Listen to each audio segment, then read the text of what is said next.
It's the new sound of the Jim and Terry Show from the Hobbit Hole Studio in downtown Bobcaygeon. I'm one of your hosts, Terry. And I'm the other one, Jim, and I like the new sound, man. You like that? I like the new sound, man. It's going to be a song, not just an intro at some point. It just happened to be convenient, so I just put it in. Oh, good.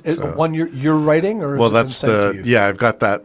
I do all the percussion and synthesizers, and then I send it off to Keith and ask for, what do you hear?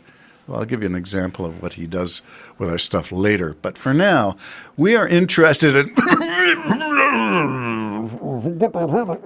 Get the hand out of gag order. The gag order. Oh, you read that? I'd love to play charades. Wouldn't that be fun to do? Yeah. What is this? Until you got the hand slapped on the face, and then you realized it was a gag. You ate a bad shrimp. Oh, I ate a bad shrimp. Yeah. So we've got something queued that we're going to take a look at. It was from anchor that Jim and I both follow from MSNBC, Lawrence O'Donnell, Yes, who like used to Lawrence. be in the Congress, used to be involved in the political side of things, and now is a political commentator and analyst. He's a lawyer, too, isn't he? That I don't know, but his stuff is very insightful. He seems to know what he's talking about. He does, and he's got guests who know what they're talking about as well. So always consider the credentials of the people that you are choosing to listen to for your analysis and who you are choosing to believe. Mm-hmm. Andrew Weissman, who is his guest in this little segment, and I've not pre-screened it, so we'll cut it wherever we choose. So I'll look to you for some visual, as in cut, as in... give me some I'm sorry, you talking to me? Yeah, I'm talking to you, not the AI Jim, the real Jim.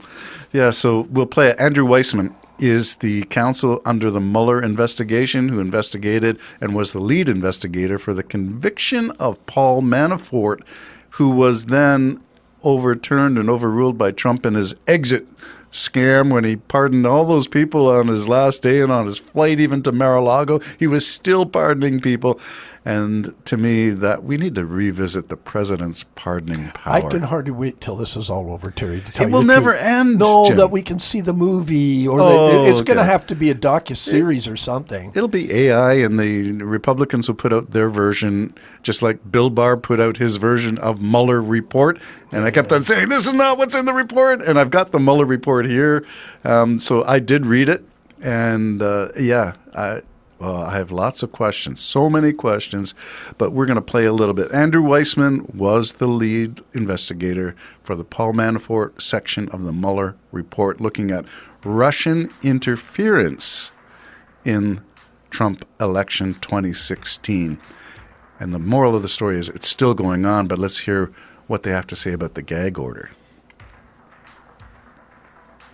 Him quoting on social media, they are catching undercover liberal activists lying to the judge in order to get on the Trump jury. This looks like a very sharp challenge for Judge Merchan and enforcing his gag order about jurors. Yeah, so let me just fill you in on March 26th of this year. Judge Merchan issued an order to the parties, and the relevant part, and I'm going to read it, says the following, quote, that Donald Trump and any party are prohibited from doing the following: making or directing others to make public statements about any prospective juror or any juror in this criminal proceeding. So it's very hard to see We tried why to stop Donald it there, Trump... folks, and it won't stop. I'm tapping my phone. My phone's not responding to me, Jim. It doesn't like me. Okay, so you just heard it, and I will stop it there. I don't know. We're watching I want two to things. stop there. Part of the reason being he blatantly violated the gag order. He passed along something that somebody else had said, and he posted it. The thing that I wish there could be some repercussions for this, because not that he's just influencing future jurors and their current jurors, but what he's doing is he's now, those 7 that have been chosen, their lives are now in danger. He's put a target on their backs because he's now said some of them, if not all of them, are liberal plants, liars, trying to infiltrate so He's already starting. It's a sham. He's already starting. This is they all broke the law. Everything is just something to get at me instead of just facing the facts. You broke the law, and the jury's got to come up with whatever they need to come up with. So he's threatening them. That's how he's done that already. And for him to just walk away from this is going to be incredibly disappointing for me. Walk away from the Threat. trial or walk away from the imposition of consequences for the gag order being violated? The imposition for the consequences of the gag order being violated. Okay, Because- so you because agree again, and I what agree it is a violation. Oh, everybody does. There's not a single soul that won't say that that's a violation. Well, and yet Trump is on TV saying, not one, and he names this guy Hurley, or Turley, Jonathan Turley, I think is the guy's name, and mentions another lawyer and says, not a single of these reputable lawyers say there's any case here. And yet everything I read Oh, for has God's sakes. hundreds Oh, of for Pete's federal sakes. jurists and prosecutors saying there's a case to be made here and we're crazy if we don't. Even me knows there's a case to be made there for the reasons I just pointed out. This is it. I salute to you.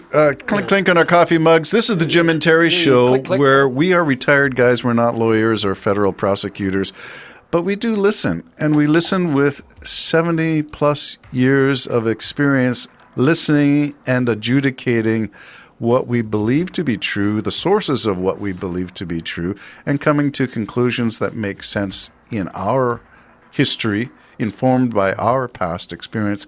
And we're wondering how these remarks by Trump and his lawyers, like Alina Habba, can be possibly made and believed to be true. Well, number one, they're lies. That's just a fact. I mean, his lawyers helped pick those jurors. So come on, give me a break. So it's flat out a lie right up front. Everything he says is a lie, quite frankly. He just does not know the truth. And unfortunately, he's got some pretty uninformed people that are going to be voting for him. Yes. If anybody in your family or anybody you personally know, or even maybe heard of within your world or my world, did what Trump did last night, the cops would be arresting us this morning. This morning. We would be hauled off and have to make an account for this. Now, I know the judge is going to bring it up at the trial today, and maybe he's already done something. Right. We're podcasting on Thursday. He was day off yesterday on Wednesday. The jury selection began on Tuesday. They got 7 already. Mm-hmm. They need 12 plus 6 alternates. And you're right. Both the prosecution and the defense have 10 opportunities to decline for any reason any juror. Yeah. And Trump made that sound like that was something special. That's not special. That's how No, it's that's done. normal. Yeah, it's normal. And so all of his, everything's, same as when he says this is Biden's doing. Biden has nothing to do with the laws. No. He has nothing to do with New York or whoever is bringing forth laws, and states and cities and everything else. That's not his jurisdiction. Oh, keep going. No, he could probably come along and pardon him if he wanted to, but that's like giving the guy the gun that says he's going to shoot you. So it's his endangering people is just horribly, not reckless, because I think he does it absolutely on purpose. It is literally mob boss type mentality. He shakes you down, and it's like Cohen said. Oh, you know what he means. You absolutely know what he means and you when better he's doing do what it. he's doing, and you better do it. And that's what he's saying. He's warning all future jurists, either not, if you can't get a jury, and I would throw that right back at him. We can't find a jury, so guess what? It's a judge. You're just going to be ruled by a judge, and that judge is me. That's what I would do. I wouldn't play these stinking games with him. Remind me to come back to your remark. I want to get back to something that is going to unfold. Well, I want to talk about this one. I want to sidetrack. So I'm going to jump all over the tracks here. The first one is that Andrew Weissman has a book called Where Law Ends, Inside the Mueller Investigation.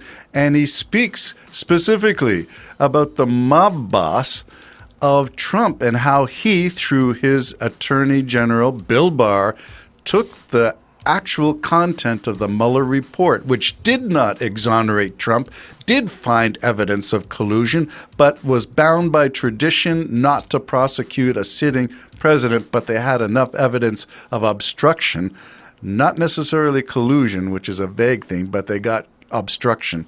And they should have pursued it. And Weissman was on the team, and he does complain in the book about it not doing what they needed to do when they needed to do it, and they allowed Bill Barr room to listen to his mob boss tell him what to do, and they expunged some of the language. And you know that Bill Barr put out a 4-page synopsis of this 100 and some odd page, actually it was 300 and some odd pages report. So how's that possible? Yes, the mob boss was able to do it in 2016 through the Mueller report. We found evidence of it. It was not prosecuted because the DOJ, through Bill Barr, leaned on by the mob boss, did not follow through. Weissman resigned, by the way, because he saw that all happening. Yeah, and there's a lesson to be learned here, and we'll go right back, I promise. I'm not going to lead you too far down a trail here. Excuse me. But it's the same idea with Russia raiding Ukraine. Same idea. They should have done. They should deal with that now, because if you don't deal with it now, it's going to come back to bite you in the butt, and that's what happened with Trump. Back then, when they should have dealt with that, they didn't, and now it's come back. And look, he's a threat. He could actually win the presidency again. And the fact that you and I are talking about it, that's impossible. How could that even happen? I can't even imagine.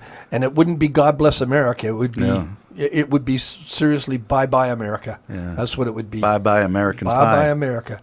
Yeah, bye-bye Miss America Pie. You know, and that's what it's going to be. Part of me's curious to see what kind of a world it will be. But well, carrying on with the mob boss mentality, how about this one out in the news yesterday? I'm going to cite New York Times, but I'm not sure it was that source.